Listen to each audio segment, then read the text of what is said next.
This device is made by myself, is used for calculation of Planck's constant. It comprises 3 solid-state diodes, laser diodes, with different wavelengths.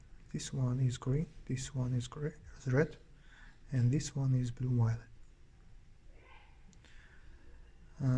This device is using for measurement voltage of radiate light. This one is a vacuum photocell. So by measurement voltage and current we can calculate the kinetic energy of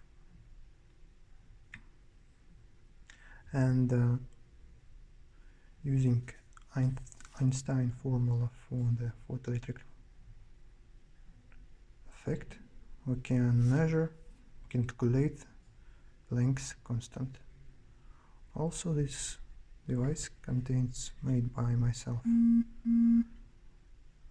2 current stabilizer and 1 voltage stabilizer for the green laser.